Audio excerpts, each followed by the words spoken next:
Welcome to another episode of Higher Learning. I am your host, Oz Rashid. This isn't just a podcast, my friends. It's a front row seat to how elite leaders build iconic teams. The kind of leaders who spot potential others overlook and who build cultures people don't want to leave, who set the bar, then raise it. Work and how we work is evolving at such a rapid pace like no time in history. Our guests will give you insights on how to stay out in front when it comes to leadership, management, AI, and developing the skills that actually matter. Whether you're a founder, hiring manager, or just obsessed with building teams the right way, this is your spot. First time here, welcome. Hit the subscribe button, drop a rating, tell a friend who gets it. To our longtime listeners, we appreciate you. Now let's get into it. Today's guest on Higher Learning, I'm thrilled to welcome Monica Anderton. She's the Chief Human Resources Officer at DS Smith North America, who's a global leader in sustainable packaging solutions. Monica spent nearly 7 years at DS Smith helping guide the company through growth, transformation, and a sharpened focus on people and culture. Her path into HR is a story of purpose that started a career choice, has turned into a passion for shaping organizations where people can do their best work. Before joining DS Smith, Monica held leadership roles at Novelis and the Home Depot, giving her a rich perspective across both manufacturing and retail industries. We've got a lot to talk about today. We're going to talk about how she first got into HR and why she loves the work, how she's been able to build HR community and give commitment to that, and why she believes professional networks are essential for growth. Monica, how you doing? I'm great. Thanks for having me. Glad to be here. Absolute mouthful. Did we do okay with the introductions? Yeah. Awesome. Where's that lady? Yeah, well, listen, we want to make sure that we put the spotlight on you and we do a good job of you've had an incredibly accomplished career. We want to make sure we get it all out there. And I'm so grateful for you joining. So let's start here, okay? We're going to talk a little bit about DS Smith, and I want to find out a little bit about the company, what drew you to the company. But I want to find out, I always love asking people in HR, how did you first get into HR? All right, this is a fun story. So, first year of college, Christmas break, went to work as a temporary employee at an insurance company with my best friend who went to a different college. And we figured the best way to hang out together would be to get some money in our pocket working and work at a temp gig over Christmas so that we could see each other. I was there for a couple weeks. The company was really impressed with me and they said, hey, we'd love to offer you a full-time job. And I was like, no, I'm going to college. I'm going back to college. And they're like, no, we think you could be a supervisor. We're super impressed. We really want you to come join us. They made me this compelling offer. And so I said, okay. So I took the job. I flipped going to college at night school. My friend, of course, went back to school and had a great time. I was going to say, your friend didn't get an offer as well? A little ouchy, but we won't go there. She still loves me. But I ended up working there. And so here I am in my early 20s, and I'm managing people much older than myself. I've never managed people before in my life. I'm working in a record center that did insurance policies into microfiche. Now I'm really dating myself. People are going to be going, what the hell is microfiche? But we stand... The newest AI product. They just haven't heard. Yeah, perfect. We'll make millions, Oz. And I was having all kinds of fun things like people not showing up to work. I mean, normal stuff, and kind of like a call center environment is how I would equate it. People fighting with each other. And I was constantly working with the HR team. How do I deal with this? How do I deal with that? Remember, I'd never managed people before. And I got really close to the HR team. The woman there was very, very passionate about HR and the function. They kind of fell in love with me, and they ended up having a job opening, and they offered it to me. And I moved out of the supervisor role, and I moved up into the HR department. And I went in and did payroll for them and sort of started there. And I was off and running. And, you know, it was great. I mean, it was a person who was really passionate about HR kind of mentored me, but also gave me the chance to go into HR. And once I got there and saw all the diverse things that you could do, comp benefit, generalist, employee relations, I just thought, this is my career. And that's became my focus. And that's my start to Now I'm HR. curious. I got some follow-ups I got to ask. Okay, so what did your family say when you said that I'm leaving school to go to start a job? What was their take? You will love this part. My mother immigrated to the U.S. from Germany, and one of her first jobs was at an insurance company. And she worked for a guy by the name of Og Mandino, very famous. And he She had a very good run there, and she was very, very passionate about it. It was such a good career. Here's another insurance company, and they were very supportive because they knew I was going to get my degree because I was just very passionate. I was going to get my degree, and I did get my degree. I just flipped it around. I worked full time and went to night school. I love that. Okay, so second question. What did you do to like stand out so much that everybody was like, we got to have you on our team. We got to bring him for them. Like, well, can you think about like, was it intentional? Was there specific things you did? Like, how did I you make think such I a was great? very curious. I had lots of issues. I asked a lot of questions. I asked for feedback. I asked for what should I be doing? How can I do it? So I think it was that curiosity and that openness to the feedback, to being developed, saying, look, I have no clue. I just help me through this. What do I do? Where can I learn more? They gave me some leadership books. I think they were willing to invest in me because I was very kind of asking a lot of questions in a genuine kind of learning mode, and they were really impressed with that. Listen, we know we have some early career talent listening to this right now. What great advice, right? Be curious, be committed, be looking to learn more, be a little bit of an eager beaver when it comes to Yep. trying to find out as much as you can. And I love that you said you solicited feedback, which that's usually something that doesn't happen until you have way more maturity as a professional. So major kudos to you. I wanted to kind of break down the tactics though, because I know people must have been listening and saying, what is Monica doing different? So I love that. Let out fast forward. You started to grow this incredible HR career. Like we talked about earlier, you worked at Home Depot, you worked at Novelis, Yeah. and then you ended up at DS Smith. All right. And I don't know if they're competitors with Dunder Mifflin or you're going to tell me. Wait, Yes. say it again. Dunder Mifflin. You're familiar with The Office, no? Okay. Just making sure. So what drew you to DS Smith? You've been there for about 7 years. What drew you to it? And how's the company evolved since you got there? Yeah.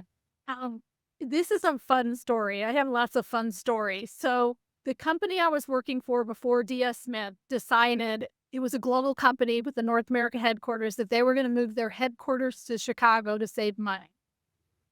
Don't ask. Anyhow, in that process, I said, I'm not moving to Chicago. So several of my executives, of course, started interviewing for jobs. And Corn Ferry was talking to these guys and called me and said, hey, will you give me some feedback about this person? Will you give me some feedback about that person? And I'm talking to them about my leaders who also, a couple of them weren't going to move to Chicago. And in the middle of that conversation, the recruiter's like, what are you doing? And I'm like, well, I'm starting to look for a job soon and I'm not moving to Chicago. And so they said, well, we're also interviewing for an HR role and we'd love to talk to you. Could we talk to you? So I started interviewing with them for this DSNF role. And at the same time, several of my exec peers were also being interviewed for jobs. And they didn't realize I was being interviewed. They knew I was giving a reference for them. And they were like, DS was saying, you can't tell him yet because we haven't made a decision. So it was a crazy situation. So I met the CEO, the head of talent, went through the whole gamut. They literally gave me a job offer and they finally selected the one exec that they were going to take with. And I'm like, guys, you have to tell them that you've extended me an offer. I need to tell them that we're going to be working together again. They may not want to work with me. So long story short, that's how I got in and it was just kind of flippy. So I think the message is you just never know when you're having a conversation with somebody, networking, you just never know what's going to come out of that. I never in a million years thought, here I am giving references on people that I've worked with and I think highly of that I was going to get recruited myself, but it just sort of unfolded and it's been a fabulous journey for me. For reference and context, you live in Atlanta. I You do. need to Sorry. give us second of thought to Chicago. Okay, so Oz, I grew up in Chicago. I moved with my family during high school. And once I landed, there was no way in heck. Love the city. Will always love it. It's always going to be home. I am never going up north again. Sorry, everybody. Wow, Southern girl. I Listen, love the weather. listen, you and I, okay, so I'll tell you a funny story about me now. So most people know Chicago is, whether or not included, my favorite city in the country. I just think the people are great, the food's great, the culture's great, the sport's great. It's a great, great city, in my opinion. And so I grew up in Southern California. I went to school in Arizona, and then I moved to Florida in 2005, right? There's a theme here, right? I'm along the Sun Belt. about 5 to 6 years living in South Florida, I was like, well, gosh, Chicago's really nice. So I'm going to open up an office there one day for MSH. Maybe I should go move there. I always love it there. And I remember I had a friend who had spent time there say, you got to go on a business trip in January. Then you make a decision. I was like, all right. So I went up there in January and the wind chill was like bringing it down to like -14. And I was getting right off the lake. I didn't even have clothes. Clothes didn't even exist. I don't think that would have kept me warm for this type of thing.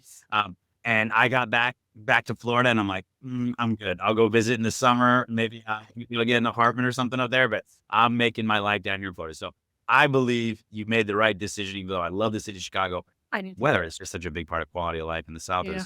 There's a lot of great places in the South. So now you also have community out there, right? You've been out there since high school, you said.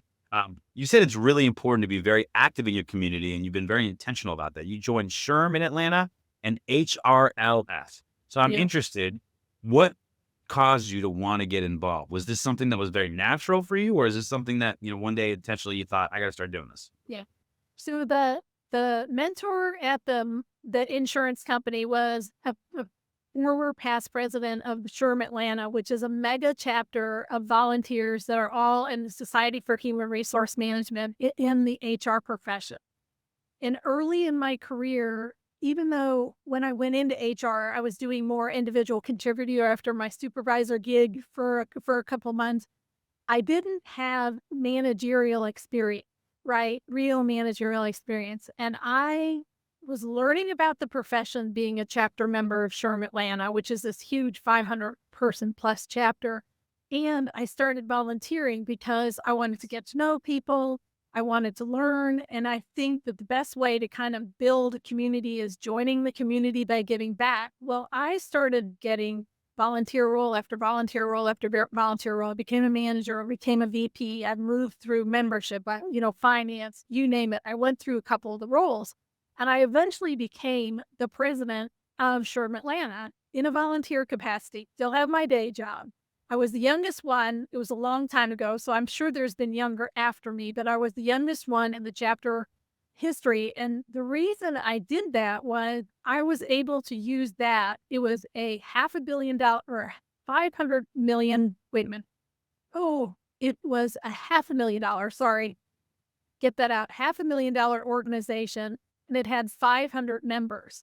And where was somebody in their, late 20s, early 30s going to get that kind of experience back then in their day job? And I used that with my employers to say, I can do this. I am the chapter president. I get up every month in front of hundreds of people. I lead the session. I help with the content. I manage the money. I do the logistics. I do it with a volunteer board and a full-time employee, but I can do this. And I kind of did it to do career growth and development in HR, but also career growth and development in Monica Anderton in a leadership role. And it was phenomenal.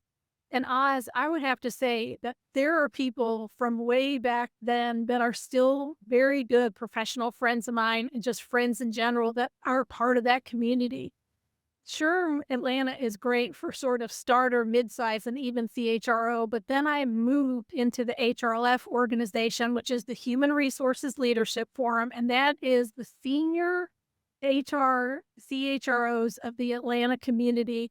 And this is a kind of a limited membership depending on job scope and size. So to me, I always thought it's the next rung up from SHRM Atlanta because it's the senior most HR people. And also done, membership, finance, you name it, all in a volunteer on the side when I'm not working the day job. So we did both, but, very committed to the community of the practitioners, of giving back, of learning from them, of building relationships with our sponsors that are our service providers that are part of the chapter. It's a wonderful community. If I need something, there's always somebody I can reach out to. People are willing to share. And, I've grown professionally. I've developed lifelong friends, and it's just been a wonderful experience. It's amazing. I think we might have to title this episode, How to Win Friends and Influence People with Monica Anderton. They just responsibility. You just keep making a great impression. It seems to be a theme with you. Same things happen on this podcast. I'm thinking, how can I get Monica involved with this podcast? I've also said that so you talked a lot about the service aspect to it. there's benefits to these communities. Do you have any stories on people you met or lessons that you learned that had maybe a tangible impact on you or you had on somebody else because of being part of this community? Great question. I'm going to get it to you two ways, and it was not my intent, right? In the beginning, it was professional growth and development to be able to go back to an employer and say, "Look, I've run this organization. I got the experience, even if I'm not getting it from work." What's happened out of it, and it's happened multiple times, is I've actually gotten jobs. I've had people in the community that are recruiters or here at jobs, and they're like, "Oh my gosh, you need to meet this Monica. She's great." I literally have gotten 3 jobs in the years from this community. People I know, Novelis I got through that community. I mean, there's just Home Depot was somebody through that community. And it's not that I'm a job hopper, it's just they naturally evolved. So that's one thing. I think the other thing I would say a benefit that's really fun in the last couple of years is just mentoring people. And, I mentored all kinds of more junior HR colleagues. And I feel like I probably learn as much from them as they learn from me. I think I'm getting more reverse mentoring nowadays. And I just feel like those folks also are part of my community and continue to be. So it's just it's a wonderful way to tap like-minded people in a like-minded career that are just generous and willing to give to one another. And it's been one. Okay, so it sounds like this is done and meant a lot to you in your career, and it's something that you're quite passionate about. Let's say there's somebody listening to this that, maybe wants to grow themselves professionally outside of their current company, want to, grow their network, meet new people, learn new things, but then maybe they're not in Atlanta. What would you recommend about getting involved in the community? What are the steps you would take or advise somebody early in their career to do that? Yeah, that's a great question, Oz. I would say because I'm biased a bit, I'd say if you could find a local SHRM chapter, Society for Human Resource Management, go for it, right? And start building connections. If there's not that, see if there's an HR chapter of another sort. There's a lot of other kind of communities. If that doesn't work, if you're not able to access either one of those, there's a National Society for SHRM you could join. But I would also say I love Chamber of Commerce. Chamber of Commerce are excellent. And I've also pushed people toward Rotaries in their local community if they need to learn how to speak better. So yeah, I'm a little biased towards my SHRM. So there's a plug for SHRM and especially HRLF because that's been my community for a long time now. But there's always something out there. So just if you don't know, the best place, the chamber is awesome. They usually can refer you to stuff. Amazing. Higher Learning brought to you by SHRM Atlanta. We're going to no, amazing stuff, Monica. Thank you for sharing that. Listen, we got to talk about hiring. That's what this podcast is about. You built some great teams throughout your career. You've advised leaders on how to hire and how to bring in the best people, create a great candidate and interview experience. I want to ask this, let's start here. Whether it be for your team or whether it be how you advise your organizations, do you have a core hiring philosophy? Hire the best fit, and most importantly, make sure it's a culture fit, right? Hire the best and make sure it fits your culture. Okay. And, one of the things I see a lot of the time is that many companies, particularly CEOs, their culture is aspirational to them, right? They have these values on the wall. This is what we're like, but actually your real culture might be something different. Maybe it's evolved beyond something that you thought. How would you advise, maybe looking at it from a team leader perspective, like how would you get them to realistically look at their culture? Because if you hire for the culture you want to be rather than the one you are, that might be a good thing to try to get you where you want to be, but also it might mean that this person might be a little bit of a fish out of water. Any advice there? Yeah, I don't think you have to articulate where you're going, right? I would say DS is a great example. When I came in, we were 2 years post acquisition, so we were an acquired company. And every location seemed to have its own culture. So even though we had flat DS Smith on the wall, we weren't really DS Smith yet, right? And you have to be intentional. You have to say, line of sight, this is where we're going. Where have you been at in an organization that's going through a lot of change? How have you helped influence that change? How do you help create a culture that creates the sticky factor in treating people, the environment, the aspiration? I make them give me examples of where they've been in a changing environment that's changing for the good, but change is hard. And then try and demonstrate, do they have that nimbleness to come in and that flexibility that it's not going to be perfect day one? It's not. And it's a lot of hard work, right? So aspirational is a great thing, but it takes time to get there. And can they help me on the journey? Finding the right talent for your team doesn't have to be a struggle. Meet Aon Hire, the world's first hiring experience management platform designed to transform the way you hire. Powered by AI, Aon Hire takes the hassle out of every step in the process. From smart resume analysis to customized interview questions, it saves you time, money, and effort. Plus, with real-time insights from every interview, you can quickly identify top candidates, reduce turnover, and stay on budget. And forget about note-taking, Aon Hire takes care of that for you. Ready to revolutionize your hiring process? Visit aonhire.com and get started today. And love that feedback. I think one of the biggest mistakes, well, there's a lot of mistakes people make when it comes to hiring, but I think one of the things when you're trying to look for fit sometimes is like, we're Coca-Cola, and it's reference an Atlanta-based company, and we hire somebody from PepsiCo, and they know the industry, they know bottling, they know menu, and whatever it may be, right? But I find the correlation to be much, much more representative when it's, where is my business at on its maturity cycle, its journey? Are we going through acquisitions? Are we a startup? Are we a company that's very legacy and kind of like, been doing the same thing for many, many years? Are we going through a bunch of change, right? How do we find people that fit those environments? And the best predictor of that is they've done it before and thrived and had success. And so I agree with you. Talking about maybe where you are, but more importantly, where you want to be, and hopefully bringing on people that can be change agents for that. They're giving them a realistic job preview of what to expect, I think is really, really important. And I think sometimes people don't have their thumb on that. They don't know, well, where's my company at in its journey right now? Because where it is right now, I have to bring in people that fit that. And I sometimes think that's more important than industry function or whatever it may be. Because if you're going in a high growth environment that's like rapidly changing on a day-to-day basis, and you're used to being in a similar sized company, but it's kind of been that way for a long time, I think you're going to struggle. And so I think that's a really, really good call out by you. You've had some great stories. I'm going to ask you for another one. Do you have any great memorable interview stories? Like either you were interviewing or you were somebody was interviewing you?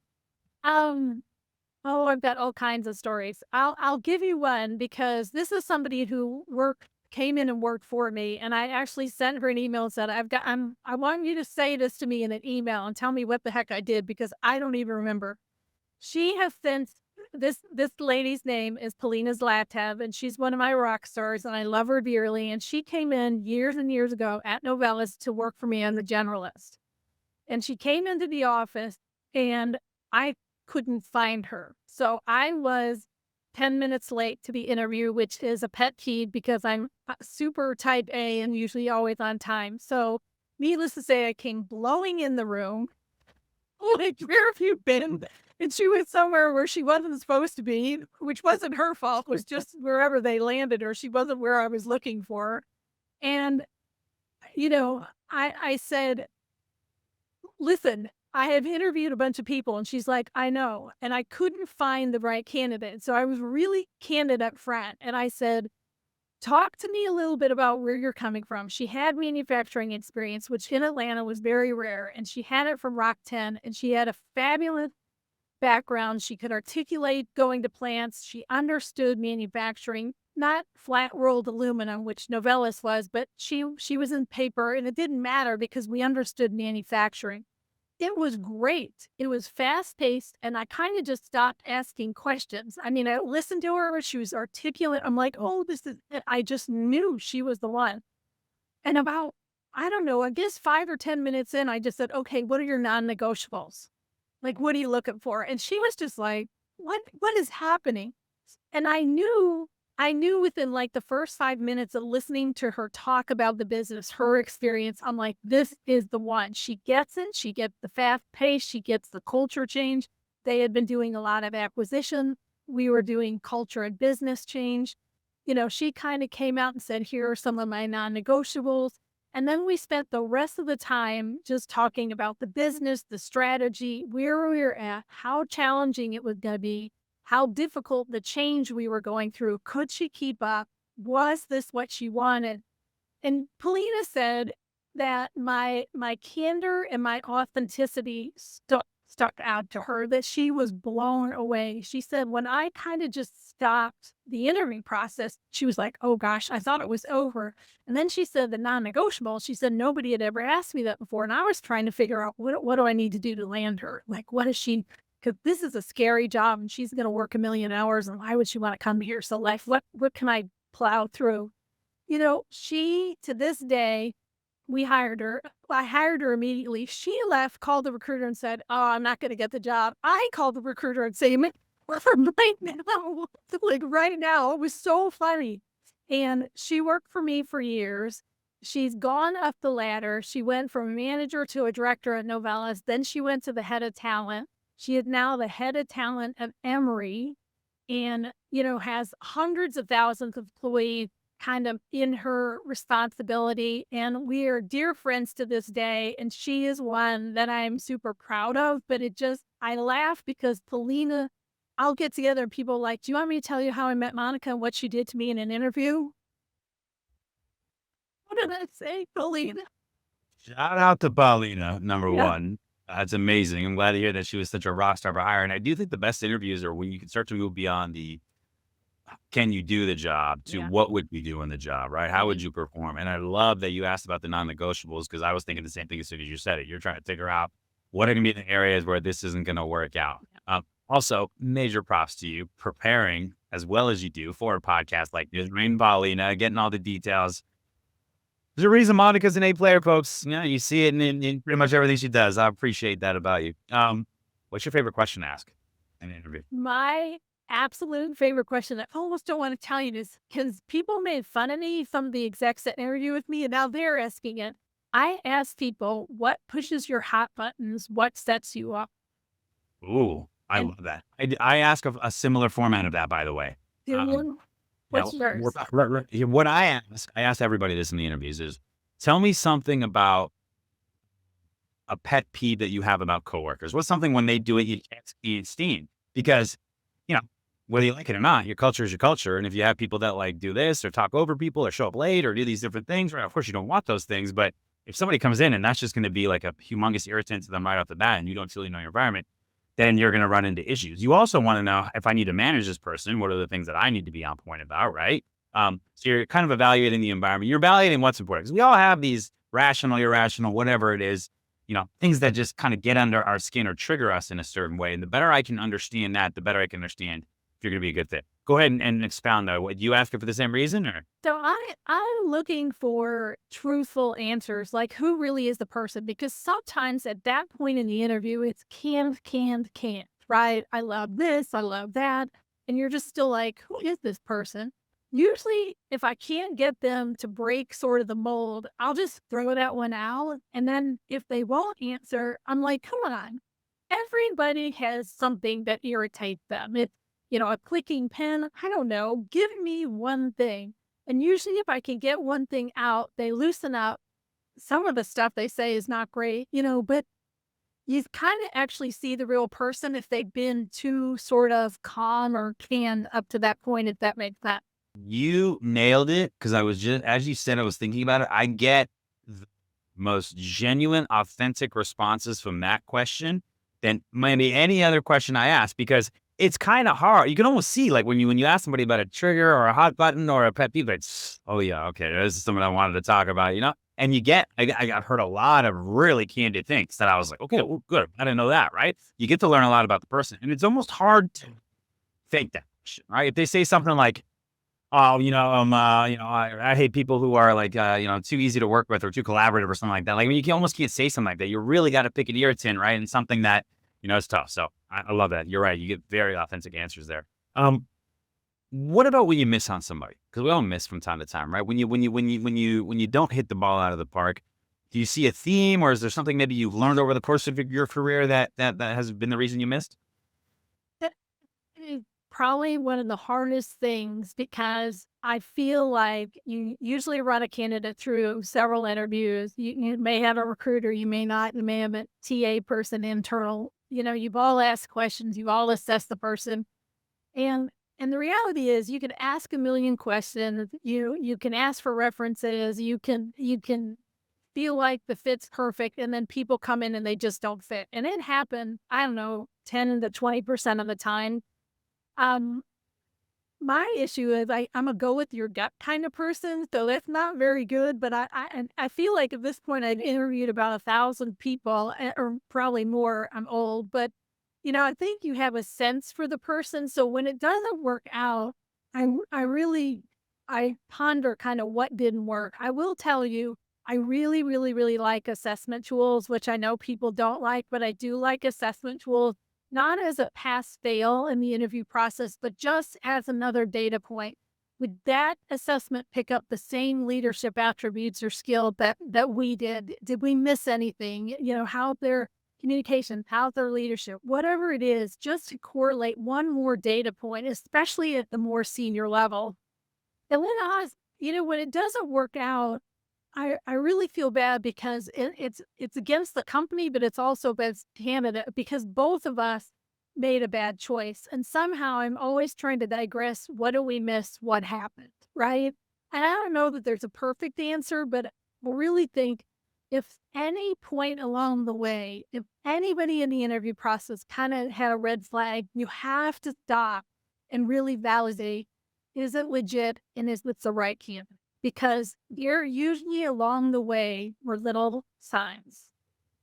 Love that. Do you have a favorite assessment you like to use? No, I don't even want to say it. I've used Hogan's and Berkman's, and Korn Ferry has some, and we were using a firm out of the UK called SRS. So I've used a ton. I don't have a favorite. I just like the data point, and I'll tell you, I also use it with my leaders sometimes because I've seen leaders get enamored with candidates, and you just know, like, oh my gosh, some of these answers, they're not a good fit. When a leader gets so enamored that you kind of can use some of the either the assessment or the references to say, I think there might be some gaps that you want to go back and reprobe before we go ahead. Like, let's double check this. Good. That's hiring question. If there's one thing that frustrates you about the hiring process, whether it be on the candidate side or on the manager side, the interviewer side, or the HR side, or you could maybe clip your fingers and things would change immediately. Like, what's something about the hiring process that you wish would be better? Gosh, that's a great question. I don't know if it's one thing. I mean, I'll tell you, we were very paper-based for, like, the first 2 years, which was a freaking nightmare. So The Smith was paper based. I oh, mean, it's horrible. little too close. That's horrible. And we put in an applicant tracking system, and then we added on an onboarding automated system so we could automate the offer letter process. So I think what I would have to say is in this day and age, working in a paper-based system, I mean, I had some of my facilities hiring people that we had fired, and they didn't know it because everything was paper-based. The old HR manager was gone. It's 2 years later. They had no idea who the candidate was. So I had weird things happening. So I guess to me, it's to the best of your ability, automate and make it seamless, but don't lose the human touch. The ATS is a repository of data. It is not replacing a human interacting with a human, giving a good experience that reflects on our culture and our brain. Hallelujah. I appreciate you saying that. I say it about AI all the time. I build software that's very AI driven, but it's to augment the human experience, to enhance the human experience, not replace it. I get really frustrated when I see these, robot AI avatars saying you can interview 1,000 people in an hour. And it's like, not the point. Not the point. Point is not to go through people like a machine and whittle them down. It's to build relationships, build bonds, learn, understand the person you're going to work with. And I can see people hiding behind their ATS, which I also call a passive data repository. So yeah, I think you're spot on. Technology should be enhancing the human experience, not replacing it. So I think it's a great call by you. All right, let's talk about AI real quick. Are you using AI in any way in the company right now? Is it part of your process at DS?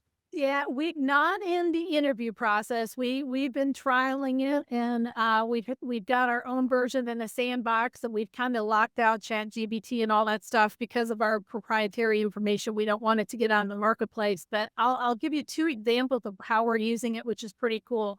One is we're in many global locations and countries, so we are spending millions of dollars on language translations because our language of choice is English because we're based out in the UK. So we started using AI to do translation for us, and it's been phenomenal, right? Because we've got all these multi-languages. It was costing us millions of dollars. Sometimes we would get it wrong. So that was one. And the other thing is we get tons and tons of requests for proposals for providing services. And a lot of those of the big global customers ask the same question, maybe a different way. What are your ethics? What is your volume? Whatever it is. And we actually started running a lot of those questions through so that the most common question we could answer the same way. It was picking up and it was getting iterative. So it would look at the same questions and answer it the same way we've done the last 3 RFPs.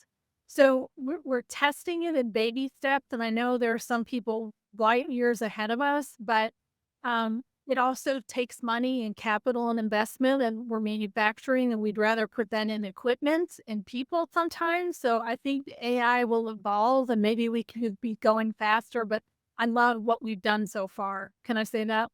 Don't beat yourself up. 95%. MIT study came out recently. 95% of investment in AI in companies like DS Smith have not shown a return on investment yet. So that's not a very good ratio. And listen, we're in a point right now where everybody's figuring out its use cases, where it makes sense, where it doesn't make sense. I believe deeply that this is something that is obviously going to fundamentally change the way that we live and work. But there's almost always longer adoption cycles on this stuff. And certainly we're going through right now figuring that out. So I think slow and steady wins this race. I really do. So I think it's kudos to you that you're adding it, but I wouldn't move too quickly either because things are going to change. The technology is going to change. And it's some of these things you just can't get wrong. You just can't have the hallucinations. You can't have the issues that you would have. I love the translation aspect of it. I saw recently that Apple's new AirPods came out that is doing that in the ear. It's one of the reasons why, I only learned Pig Latin. Right? It actually took 7 years of German in high school, in college. Sprechen Sie keine Deutsch. Like, my German where it needs to be. Yeah. That's awesome. I love that. Great use cases there of AI. All right, couple of questions, and we're going to move to our very exciting lightning round. First one is, do you have a book that you read recently that you'd recommend? Ooh. Yes, a friend of mine wrote a book called Living a Generous Life. And gosh, Mary Elizabeth Sade, I hope I got the title right. And it's a work colleague and a friend. And it's a lovely just how to live life in the professional community in a good way. And she's a wonderful lady. And she actually is a lady that was part of the Corn Ferry team that got me to DS Smith. So a friend, but also wonderful to see her kind of bridge out a little bit. She's at a new company called Modern Recruiting now, but she wrote this book and it's fabulous. And it really resonated with me. And it's a little bit about her life and a little bit about her business life. And it's a great story. Living a Generous Life. I love that title. I hope I got the right title, Oz. We'll come back and double check that. Or the ability to use AI to edit things. So we'll be in a good spot. Don't worry. You have a favorite product you've bought that you love recently? You want to recommend for our listeners? You're gonna laugh, and this is from the holidays. I got a Meta headset, and I have been exercising with it in a virtual reality, and I freaking love it. Forrest, or like, what are you doing? No, it is boxing, and it's meditation, and it's got things that you kind of whack and move around and kick, and you kind of do it by yourself, but you've got a trainer on the other side, and it is awesome. I do not like going to the gym. I do the Meta like a lot, like at least every other day. I work out with it. I also am a voracious walker, but I love this. Get that down. Meta headset. Okay, I like Meta that. headset. It's a virtual reality with all kinds of games. I'm not a gamer, but I am doing the exercise. I love that. What's one bit of advice that you give your 20-year-old self that you didn't know then, but that you know now? Oh, be kinder to yourself. I think I was way too hard on myself. I think keep learning and reading and growing and developing, but give yourself a break. Nothing's perfect the first time out, right? And kind of failing along the way is what helps you grow and develop. So probably dial it back a little bit and take it a little bit easier on yourself. For sure. Although we do have to say that Monica, that was hard on herself. She did get the job, right? She did promoted. She did, right? So exactly. Be a little bit kinder to yourself. Things are going to work out the way they're meant to. And They've obviously worked out great for you. All right, listen, I got some lightning round questions for you. You did not expect this. You did not know these questions. We are going to go to your home base of Atlanta, and we're going to ask some Atlanta-themed questions. Are you ready? Oh, gosh. Go. I mean, my opinion. So you should be. Okay. Best part about living in Atlanta. The location is fabulous, and you're close to the mountains and you're close to the beach. So a couple hours away, you're in the mountains, and a couple more hours away, you're at the beach, and you get all the season. I love it. Now, all you people that want to move here, it's terrible, and please don't. There's too much traffic, and it's a terrible Now, place you're to live. afraid that the Atlanta Chamber of Commerce are going to get real upset at you saying that. Favorite restaurant? Ooh.